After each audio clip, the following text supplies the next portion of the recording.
Бисмилля. Мен комментарийді өшіріп қояйын.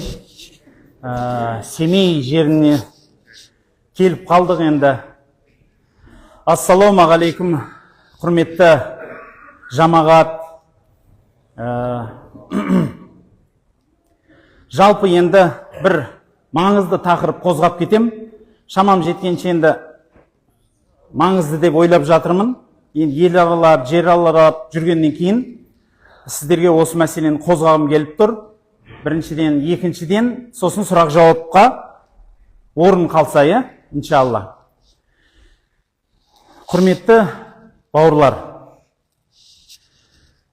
бүгінгі қозғамақшы болған тақырыбым жалпы исламды, осы ұстанып жүрген дініңізді өміріңізге интеграция жасау жайында, өміріңізге қолдану жайында қозғамақшымын. Өйткені бірнеше сұрақтардан бастасақ болады.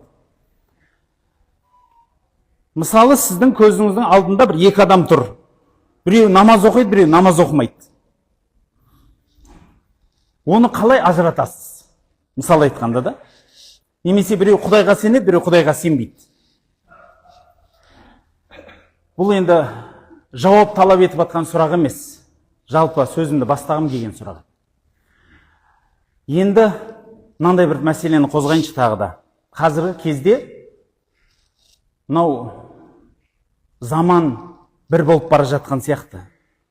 Түсініктер де бір болып бара жатқан сияқты. Бүкіл жұртшылықта. Биыл Қазақстан мұсылмандар діни басқармасы тарапынан биылғы жыл дәстүр жылы деп аталды. Оны естіп жатқан шығарсыздар, имамдарымыз сіздерге оны айтып жатқан шығар. Жалпы дәстүрдің орны туралы, оның не екендігі туралы енді айтудың қажеті жоқ шығар. Діндегі орнын айтайық. Дін дәстүрді қолдайды. Егер ол дәстүр дұрыс болса, яғни шариғаттың шекарасында дұрыс болатын болса. Енді жалпы дәстүр дегеніміз ол бір халықтың ырым, тыйым, ішкі жан дүние ережелері. Осы ережелері арқылы ол өзге халықтан, өзге жұрттан айырмашылығы бар. Ол дәстүрдің ішінде міндетті түрде дін болады. Оның ұстанымы, сенім, нанымы болады. Ол сондықтан дәстүр діннен ажырамайды, дін дәстүрден ажырамайды. Енді осы бір тұста маңызды бірнеше нүктелер бар. Құрметті бауырлар, біздің өмірімізде мысалы мынандай маңызды дүниелер бар. Жеке, қоғамдық, ұлттық, осылай деңгейі үлкейіп кете беретін маңыздылықтар бар.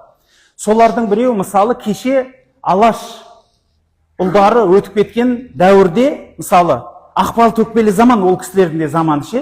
Қызыл патша, ақ патша кетіп, қызыл патша келіп, сондай бір дәуірлерге келіп қалды ол кісілер. Сондай кезде біздің қазаққа не қажет, яғни приоритет дейді ғой, не қажеттілік таңдауға тура келді. Бізде не бар және не нәрсені сақтап қалуымыз керек деген сондай бір қажеттілік туды. Сол кезде біздің қазақтың даласының, жердің шекарасын келісті ол кісілер.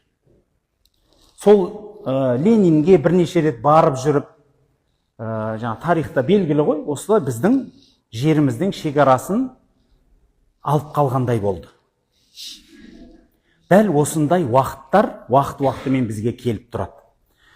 Қазіргі дәуірде біздің Аллаға шүкір шекарамыз жақсы бекітілді. Бүкіл жандағы көршілерімізбенен шамамыз жеткенше әйтеуір бір қандайда бір келісімде ымырадамыз. Бірақ біздің жалпы қазақтағы енді маңызды нәрсе, саясат айтайын деп тұрған жоқпын, бірақ тіл бар, ол маңыздылық бар. Оның жанында тарих бар, ол маңызды нәрсе. Өйткені тіл, білесіз ба, мысалы бір адам шетелде өмір сүрсе, бір бөлек елде, сол елдің тілінде сөйлегенден ол тек қана мәдениеті, көзқарасы өзгермейді. Анау сөйлеген кезде адамның тілі ғана қимылдамайды ғой, дұрыс па? бір тілде сөйлегенде қай жер қимылдайды тағы да? Мимика, адамның жүзі қимылдайды. Білесіз ба? Сондықтан адам қай тілде сөйлесе, сол сөйлеген тілдегі азаматқа келе бастайды. Аздап. Өйткені бетіңіз қимылдаған сайын соған жақындай сол үшін кім қай тілде сөйлесе, соған жақындай түрі деше, өзі жобасы. Ол заңдылықта дүнияуи. Мен бұны айтқым келгені, жалпы тіл ол бір халықтың Құдайдың берген әуелгі нығметі. Екіншісі, тіл ол ішкі жан дүниесін, ойын айтатын құралы. Сондықтан ол маңызды оны сақтау. Соны сақтамасаңыз не болады десе, онда сіз өзіңіз сияқты ойламайтын боласыз. Былай айтқанда, қазақ сияқты ойламайтын болады, қазақша сөйлемесе. Қарапайым парадокс. Дәл осы өмірдегі тағы бір маңызды нәрселер, біздің қазаққа қажетті дүниелердің біреуі, біздің қазақтың ішкі бір сол әдет, ғұрып дәстүрі. Сол дәстүрдің ішінде, мысалы, неке деген киелі ұғым бар. Неке деген киелі ұғымның арқасында екі рулы ел қосылады. Неке деген киелі ұғымның арқасында ерлі зайыпты бір-біріне адал болады. Солардың арқасында әке деген атқа еге болады біреу. Біреу ана деген атқа еге болады. Ал біреу соларға перзент деген атқа еге болады. Бірақ қазір сондай сырттан келіп жатқан ұғымдар бар. Неке маңызды емес деген. Неке маңызды емес. Неке ол еркек пен әйелдің арасында бола бермейді екен. Еркек пен еркекте, адам менен хайуан да некелесе береді екен деп некенің қадірі түсті. Бізге келіп жатқан осы ұғымдар, және сол ұғымдардың жанында мынау неке арқылы перзент болу деген ұғым жоқ. Асырабасаң да ұл бола береді. Жаңағыдай қан деген маңыздылық бар ғой, жаңағыдай мынау. Бізде жеті атаңды біл деген түсінік бар.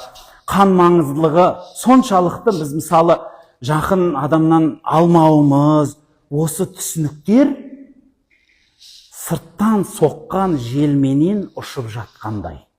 Жастарымыз қазір өзінің руын білмейді. Ол енді білу парыз, білмей қалсаң харам, күнәһарсың, тозаққа кіріп кетесің емес қой. Бірақ қан тазалығы жалпы былай біздің реңіміздің тазалығы жойыла бастайды. Міне сол түсініктерді ұсынып атқан кейбір коуч, психологтар бар. Бірақ мен де коучпын, ше? Мен де психология бітірдім. Бірақ мен әдейі айтып жатырмын да осыны. Сол өзі психологияның өзі байсалды оқып, классикалы оқымаған. Тек қана біреуден көшіруді ғана білетін, өзінің жеке ойы жоқ біреудің ойын көшірген адамдар бізге, біздің қазақты түсінбеген азаматтар сырттан келген ұғымды бізге тығуда. Ол неке туралы айтып жатқан себебім бұл дін оған қатысы бар. Біздің дәстүріміз оған қатысы болған үшін айтып жатырмын. Әкенің құрметі, ананың құрметі, ананың табанның астында жәннат, ата анаңды риза қылмай, сенің намазың да қабыл емес деген біздің шариғатымыздың ережелері бар. Ал осы ережелер, осы бір құндылықтар, ценности, бұл біздің құндылығымыз, түсінесіз ба? Біз үшін қымбат. Осы құндылықтар сырттан келген осындай бір мышление, ойларменен жойылып бара жатқандай. Оны ескертуіміз қажет болды соны үшін. Осылайша тіліміз, дәстүріміз, ұстанымдарымыз желге ұшып жатқандай. Ертең реңсіз біреу боламыз. Ертең біреу келіп айтады, Құдай сақтасын. Мына шекара неге тұр дейді да? Біз адамзат балаларымыз ғой, ашып таста. Мысалды, жоқ, мен енді сондай бір тарлықпен, бір нәрсемен айтып атқан жоқпын. Бір халықты жек көрумен айтып атқан жоқ. Бірақ психологияда да айтады, бірінші өзіңді ойла дейді. Қазақта да айтады, бірінші өз басыңа май жақ дейді. Біз өз-өзімізді ойлауымыз керек қой бірінші орында. Өйткені Құдай бізге қанша нығмет берді, сол нығметті сақтау, ол Құдайға деген, Аллаға деген шүкіршілік. Дұрыс па? Осындай қызық түсініктер бізге еніп келе жатыр. Сол түсініктердің бірі, мысалы, дін туралы түсінік. Дінді әркім өз еркімен ұстай береді, рұқсат. Жақсы, өте керемет, жақсы түсінік та, мысалы. Бірақ сондай бір неоисламиялық па, неоисламизм ба, сондай бір түсінік келе жатыр да. Яғни намаздың қасиеті, оразаның қасиеті, Құранның қасиеті деген қасиеттік ұғымдар жойылып жатыр. Қазір Құран оқып, оған амал қыламын деген азаматтар аз. Осы бір діни ұғымдар, кейбір дінге деген кейбір нүктелер жойылып бара жатқаннан, сіздің, біздің иманымызға қауіп төнеді.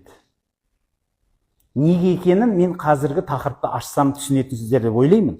Жалпы, мысал айтайықшы, сіз өзіңізді мұсылман деп есептейсіз. Осы дінді ұстандыңыз. Әр қалай жағдайменен. Енді міндетті түрде бір мынандай нүкте бар ғой. Дін сіздің өміріңіздің қанша бөлігі? Ислам, Аллаға деген байланыс сіздің өміріңіздің қанша бөлігін алады? Әлбетте әркім өз-өзіне, патша әркім өз-өзіне баға береді. Дегенменен діннің орны қаншалықты екенін айтқым келеді. Адам ғылым білім оқиды. Сол ғылым білімдер адам үшін маңыздылығына қарай, зерттеген ортасына қарай маңызды болады. Дәрежесі болады екен да. Мысалы, ағашты зерттейтін орман шаруашылығы ғылымы адамға керек. Табиғатты сақтайды, жақсы нәрсе да. Бірақ орман шаруашылығы жөніндегі ғылым білімді медицинамен салыстырамайсыз. Дұрыс па? Медицина қайсысы керегірақ деп ойлайсыз? Пайдалырақ. Бәрі керек негізі. Бәрі болуы керек. Бірақ маңыздылық жағына медицина керегірақ. Дұрысырақ. Маңыздырақ. Дәрежесі жоғары. Себебі ол адамның өміріне, оның сапалылығына жауап береді. Өйткені денсаулығың болмаса, басқа не керек бұл өмірде? Рас па? Қазақ әуел баста айтып қойған. Бірінші байлық денсаулық. Ол денсаулығың болмаса, намазыңды бүтін оқи алмайсың. Ақшаңды табамайсың, бала-шаға баға алмайсың. Өмірдің басқа алға қойған мақсаттардың бәрі сұп-сұр қап-қара реңге боялып кетеді. Денсаулық. Ендеше сол денсаулықты зерттейтін білім ол маңызды. Бірақ енді ойлаңыз. Бұл өмір ғой. Өмірдің сан қилы жағы бар, бірақ адам ше осы өмірге келгелі бері қойып атқан сұрағы бар ше. Мен қайдан келдім? Неге келдім? Қайда баратырмын? Осы сұраққа медицина жауап бере алмайды. Неге келдің өмірге? Өзің қалап келген жоқсың ғой бұл өмірге. Сені біреу әкелді, келуіңді қалады. Кім ол? Неге қалады? Ал бұл өмірден бәрі өліп жатыр, кетіп қайда кетіп жатыр оның барлығы? Соған кейбіреулер жауапты өте қарапайым қоя салды. Мен өмірге еш нәрсе үшін келген жоқпын. Және де бұл өмірден еш нәрсе үшін де кетіп қалып жатқан, ешқайда да кетіп қалып жатқан жоқпын. Болды, өліп қалам, туылам, болды. Тіпті өмірде адамның призваниясы жоқ, адам еш нәрсе үшін жаралмаған деген әдемі жауаппен құтылып жатыр. Қазір осы психологиялық тұжырым жастарға тағы тарқап жатыр. Қызық, оған ерекше мен мысал айтқым келеді. Мен ұстазым, Алла рахмет болсын. Айтат, бір медициналық бір үлкен жиналыста болдым дейді, Германияда. Абдылмажид Зиндани деген кісі айтады. Германияда отырсам, бір профессормен танысып қалдым дейді. Өте керемет білімді адам дейді да, енді сұмдық. Неміс кісі, соны дос болып қалдым. Соны енді Аллаға шақырғым келді ғой дейді да, енді уағыз қылып көрейші, Құдайға шақырайшы деп. Құдайды түсіндірсем, ана кісі бәріне жауап болып алған дейді ғой, жаңағыдай. Былай болса жоқ, оған жауап, былай болса оған жауап. Мен Құдайға сенбеймін, Құдай жоқ, ол осылай бола салған, бәрі өзінен өзі бола салған, бәрі бүйтіпке келістіре береді ғой енді жаңа деген. Соны дәлелдей алмадым дейді. Сосын кетіп баратқанда ренжідім дейді да. Сосын ашық айттым дейді да. Досым, мен сені сыйлаймын, бірақ сен өзіңнің бәтіңкеңнен де төмен адамсың дейді. Ренжіп қалды дейді. Сосын айттым дейді. Мен өтірік айтып, немесе басқа қылып атқан жоқпын. Себебі, сенің бәтіңкең, оның призваниясы бар да. Жаратылу себебі бар. Бәтіңкенің қолданатын орны бар. Не үшін бәтіңке? Сән, суықтан қорғайды, ыстықтан қорғайды. Себептері көп, мысалы, осы себеп. Ал енді, ол себептен бөлекке қолдана аласың ба ол бәтіңкені?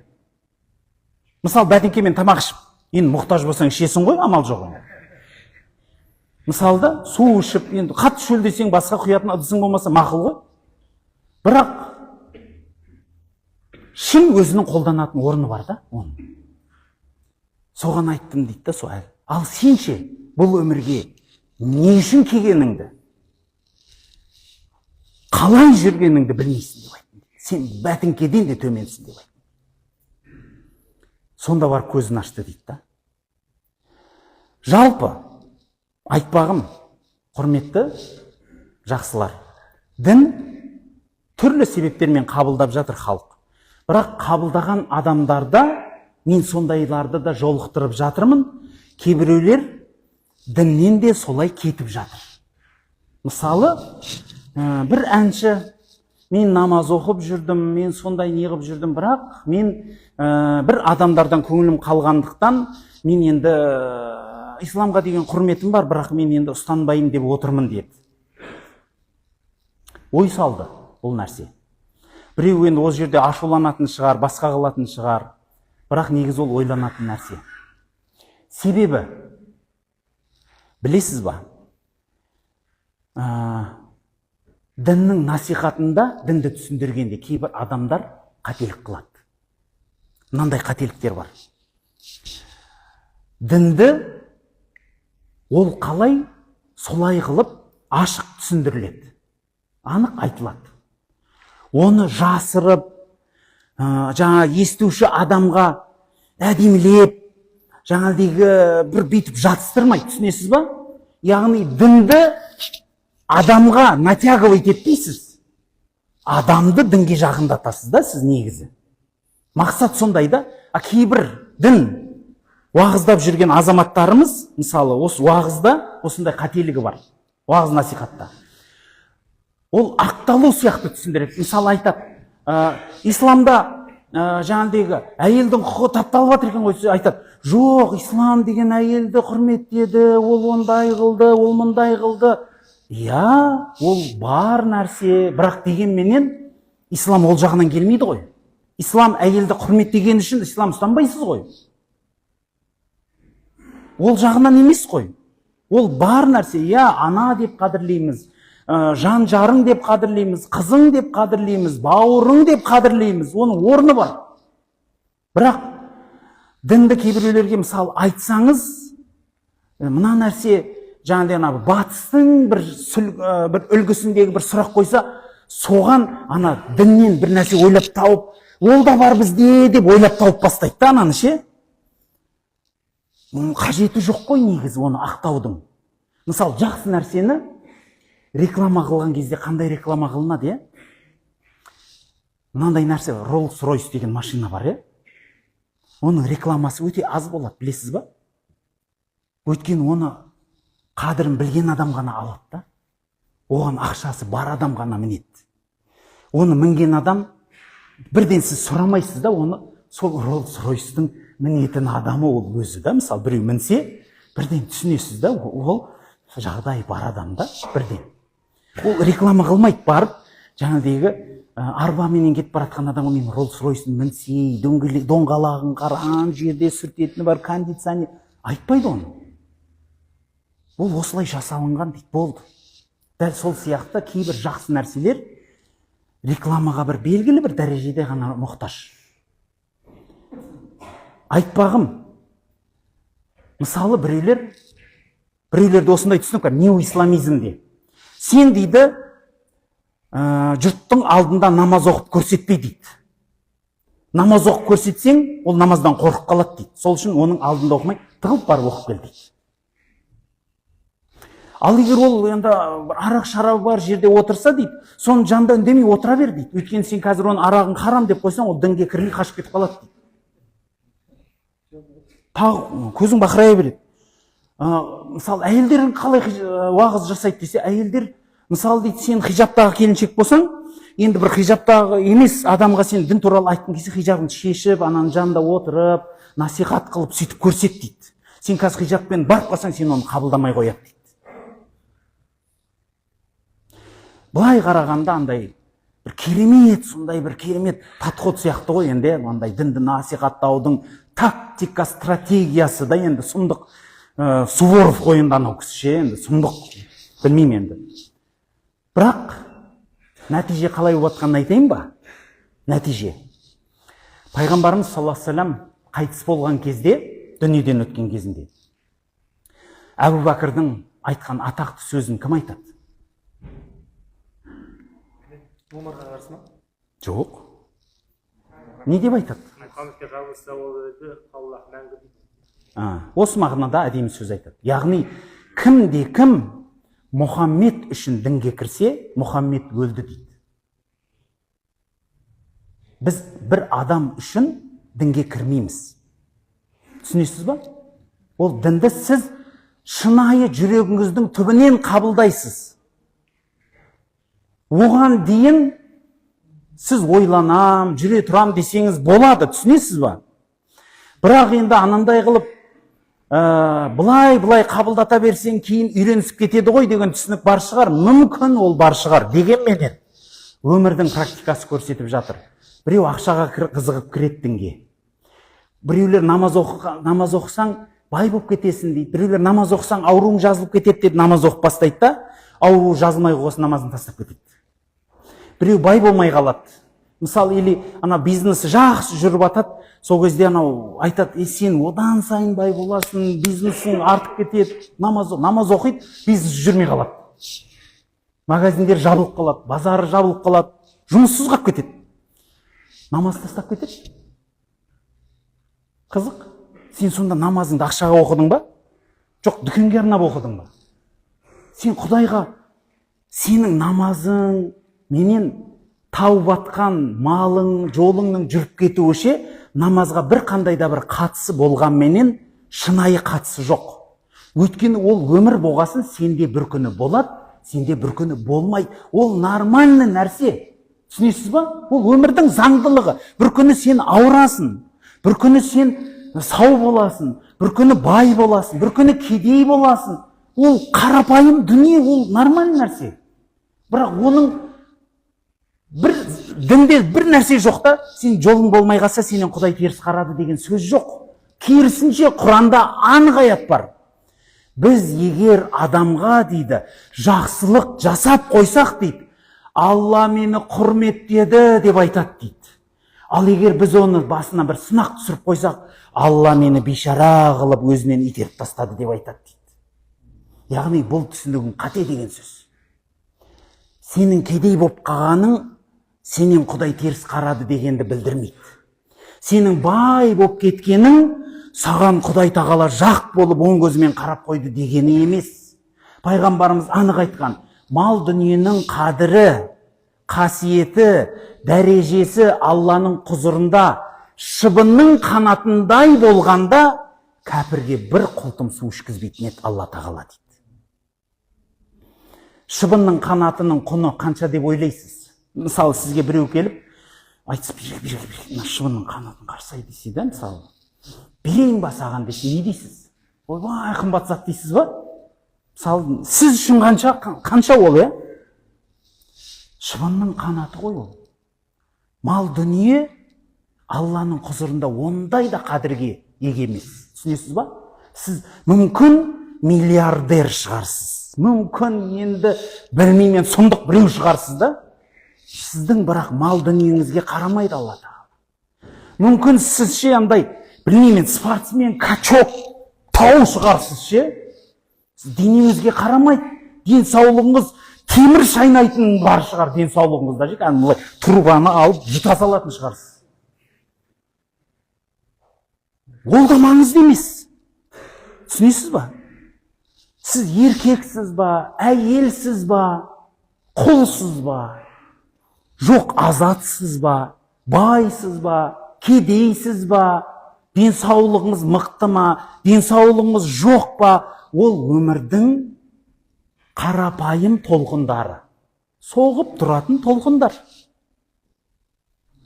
Ал дін ол сіз бенен Құдайдың арасындағы байланыс. Сен және сенің Раббың қаншалықтысыңдар араларың? Қаншалықты? Қанша? Жақындығың қанша? Сен қалай сөйлесесің Раббыңмен? Мысалда, байқайсыз ба? Алла тағала, мынандай сұрақ бар Құранда. Алла тағала кейде біз деп айтады, кейде мен деп айтады. Неге деп сұрайды? Біз деп айтатын кездерінде Алла тағала негізі өзін ұзақтастықсы кеп атқан жоқ. Өзінің патшалығын, өзінің құрметін, қадірін айтатын аяттарда ғана айтады.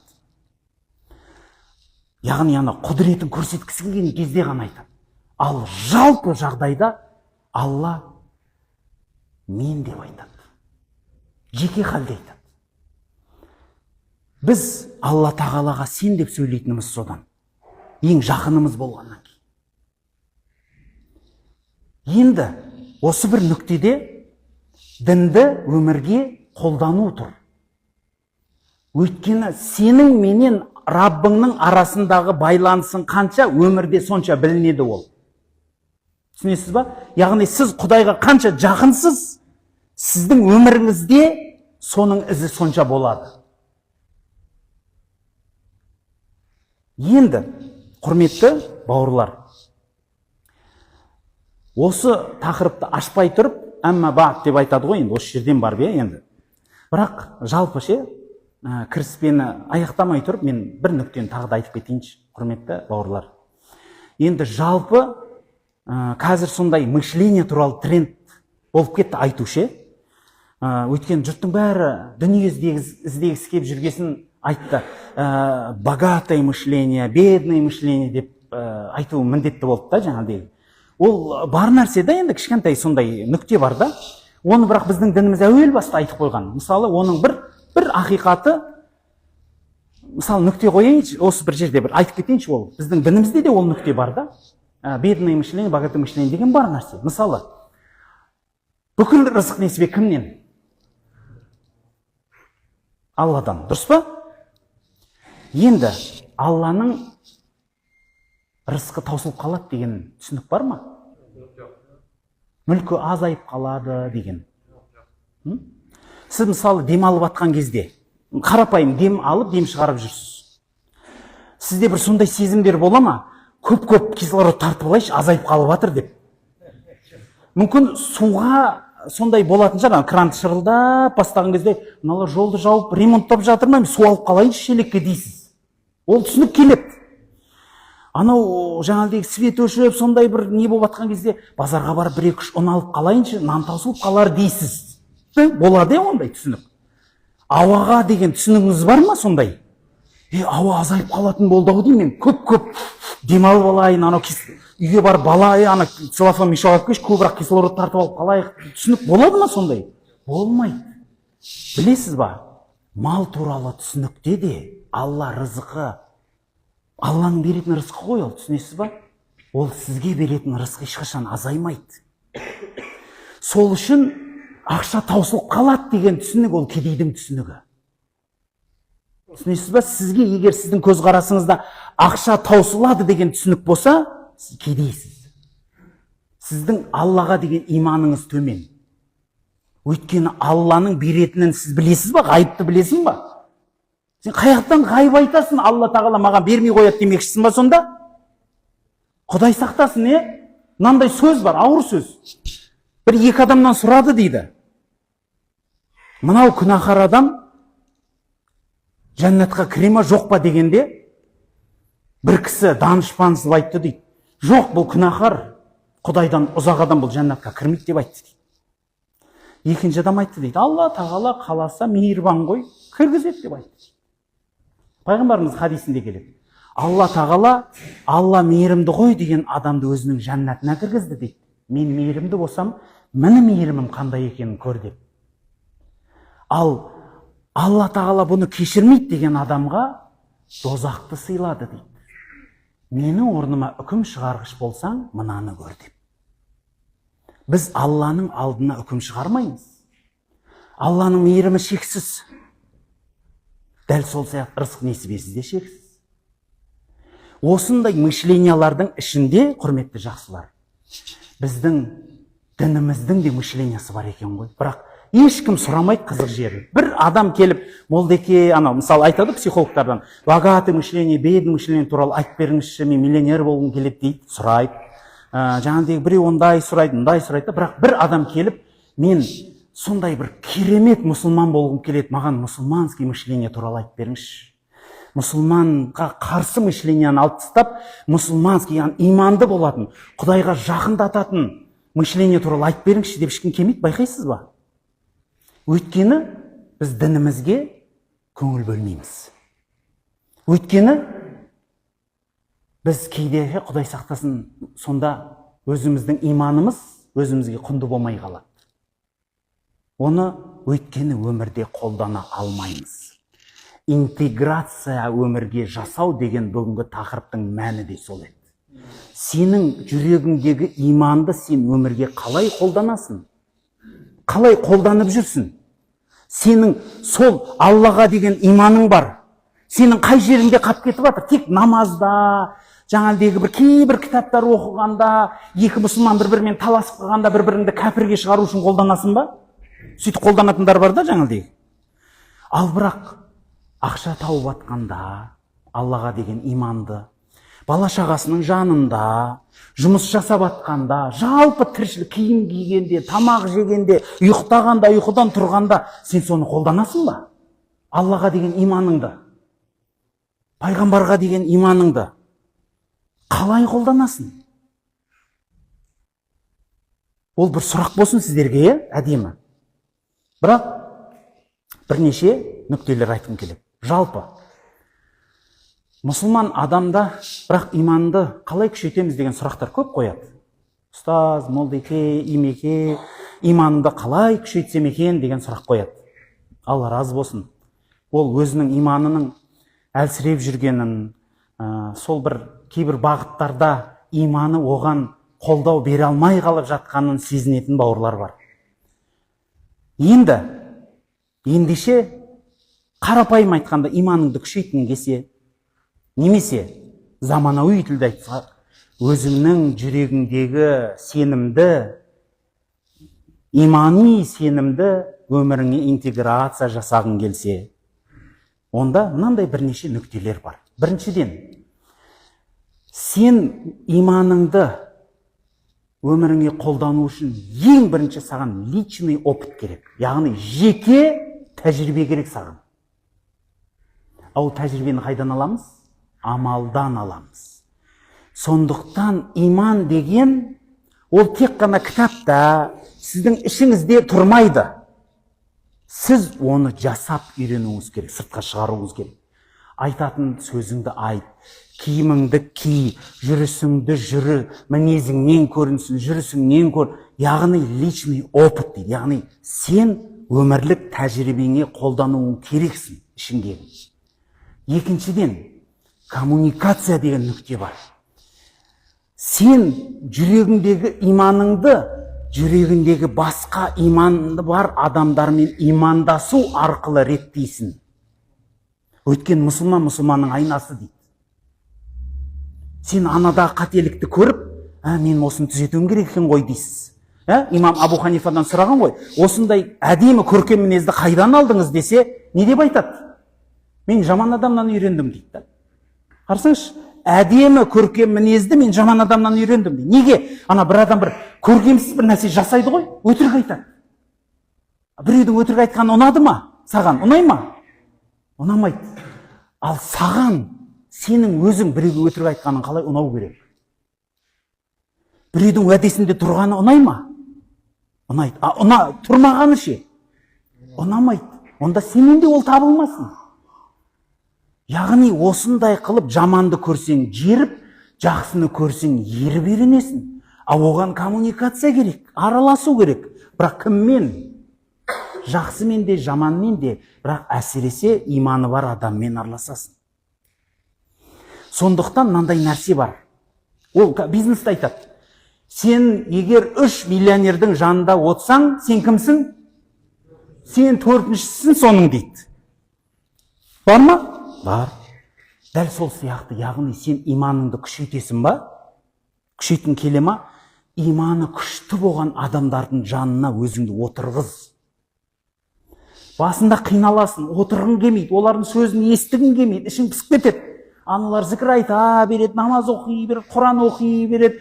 Ішің пысып кетеді да жаңағыдай. Сен анекдот тыңдағың келеді, сен анау Инстаграм, ТикТок көргің келеді, прикол естігің келеді, әзіл айтқың келеді.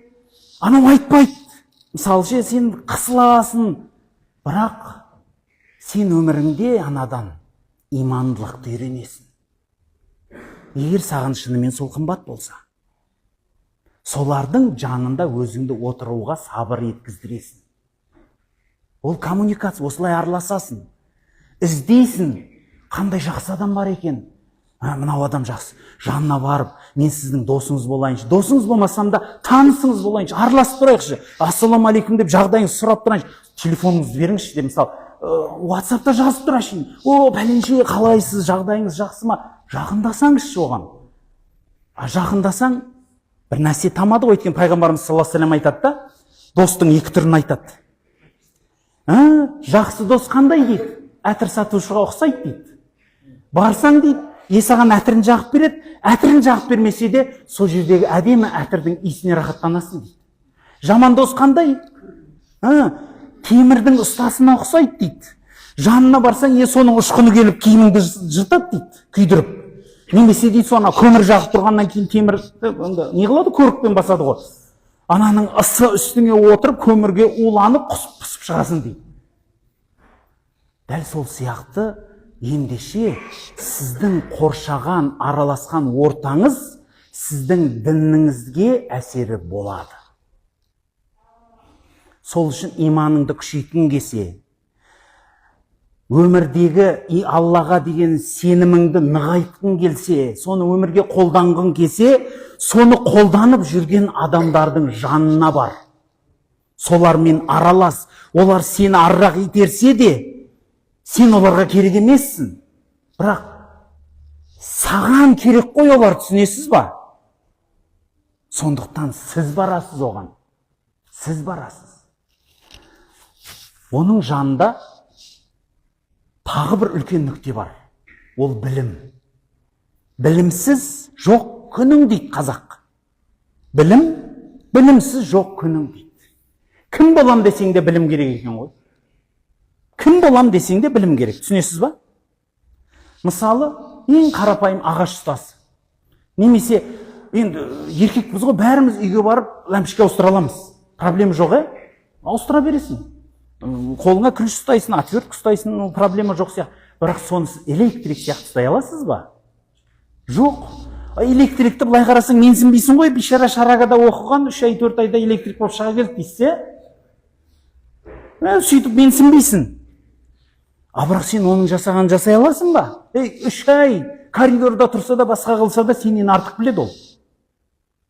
Түсінесіз ба, оның ананың ішіндегі минус плюсті табуды, заземление деген не, ол не үшін керек, ана жердегі, біз кейде 2 сымды ғана түсінеміз ғой, 3 сымдық заттар болып қалған кезде сол жерде аумен боламыз ғой, сол жерде. мынау құдай ау үшіншісін неғып жүр бұл жерде деп. Яғни ол үшсін болса ана жерде 5-6 болып кетсе не болады, иә? Сондықтан айтатыным, әр нәрсенің өзінің білімі бар екен ғой. Мысалы, тек көлік жүргізу. Прабаны сатып алып жатыр. Бірақ ше, оған білім керек бәрібір.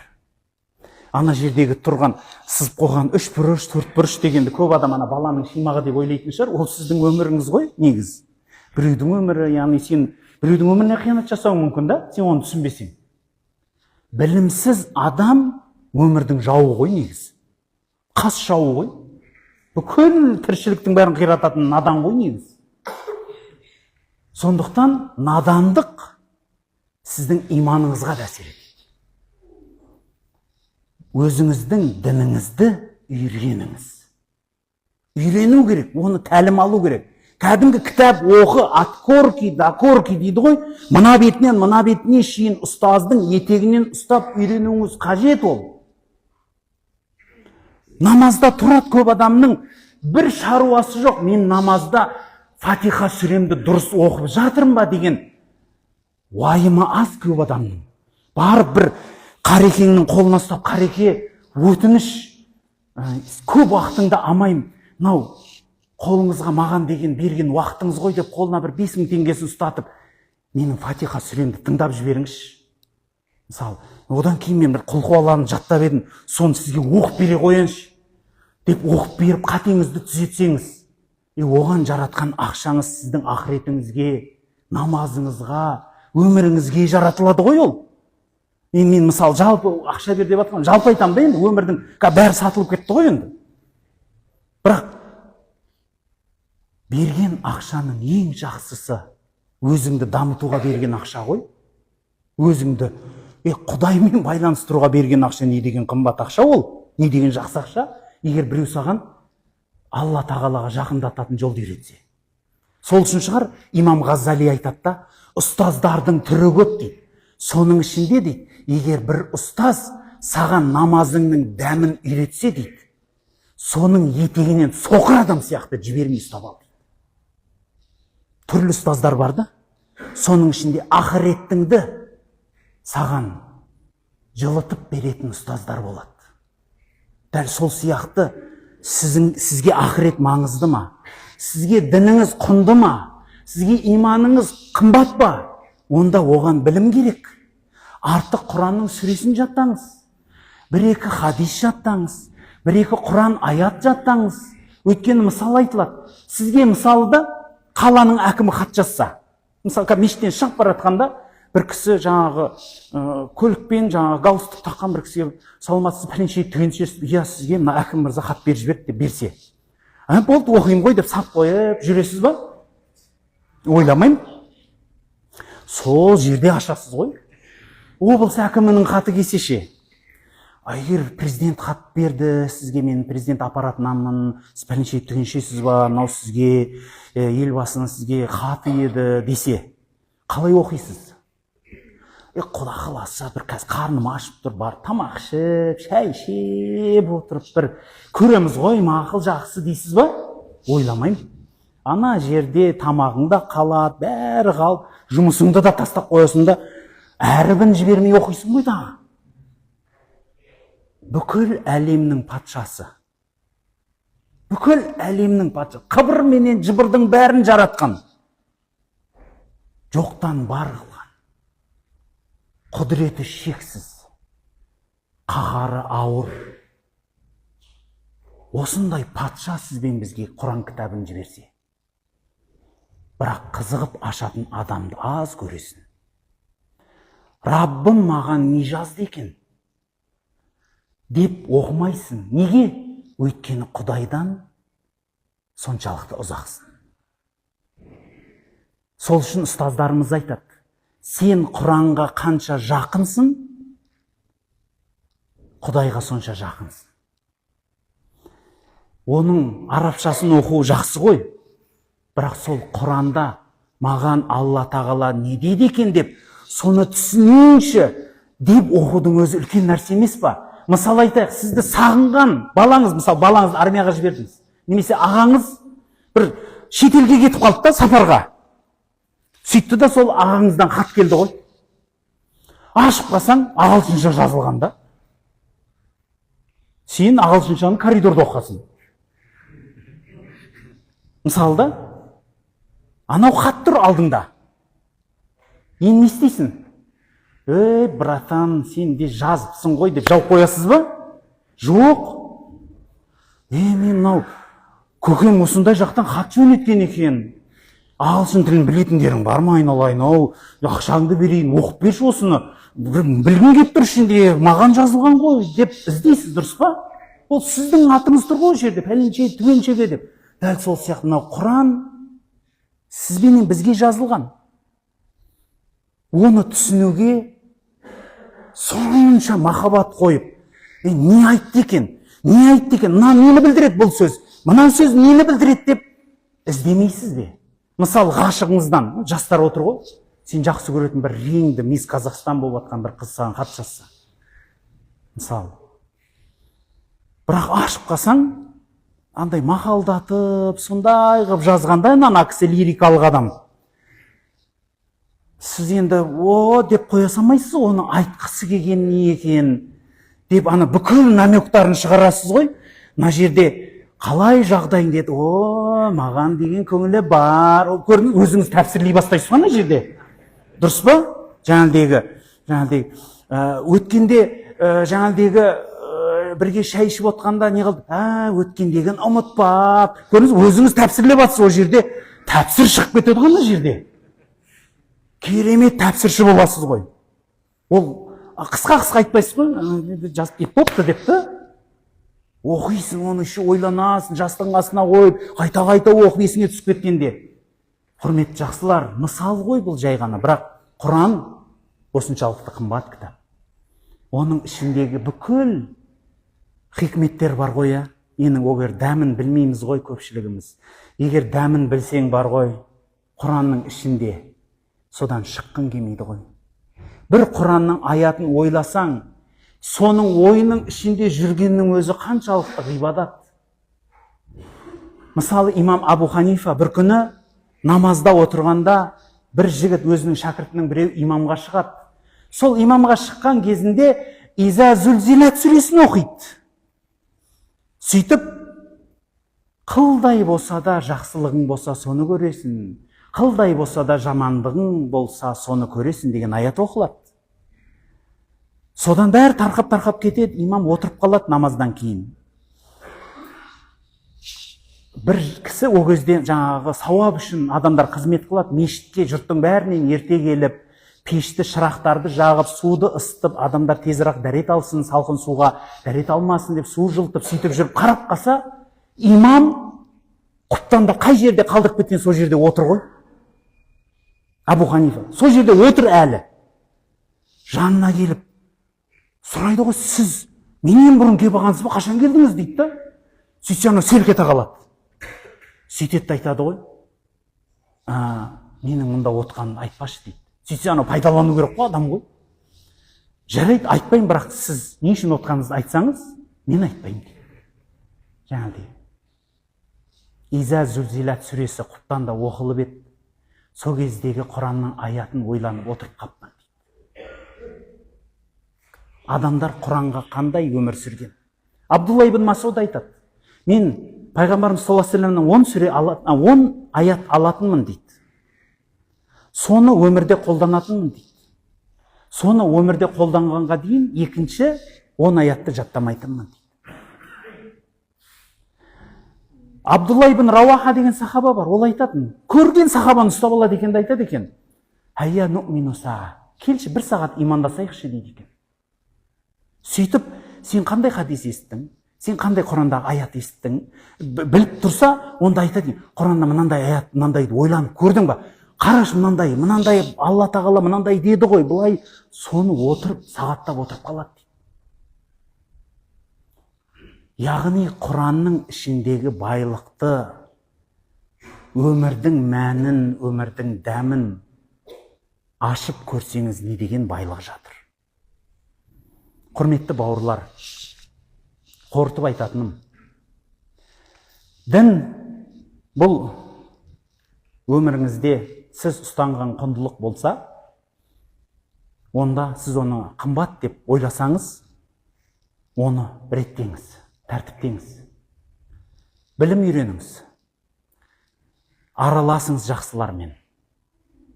Оны амалда қолданыңыз. Ең соңғы бір нүкте, білім ол сіздің жүріс тұрысыңыз. Сенің дінің қанша екенін көргің келсе, мінезіңе қара. Көп мұсылмандар бар. Аузынан ақ ит кіріп, көк ит шығады. Құран оқитын ауызға ұқсамайды ол ауыз. Өтірікті оңай айта салады. Уәдесінде тұрмай қоя салады. Жылтыңдап дүние үшін досын сатады. Ол адамнан дінінің қандай екенін мінезі көрсетеді. Яғни сенің дінің, сенің мінезің. Оған дәлел айтайын. Пайғамбарымыз саллаллаху алейхи вассаламның мінезі қандай еді деген кезінде Айша анамыз оның мінезі Құран еді деп айтты. Ал Құран-ы Кәримде пайғамбарымызға деген мынандай аят бар. Ва иннака ла'ала хулуқин азим деп айтады. Қалам сүресінде аят келеді. Расында да сен өте ұлық, біз сөйтіп аударамыз сөзбіз, мінез құлық егесісің деп айтады. Сөйтіп аударылады. Ол сөзбесіз аудару ақиқаттан ұзағырақ. Негізі тәфсіріндегі сөзді оқымай аударуға болмайтындығы осы жерде дәлел.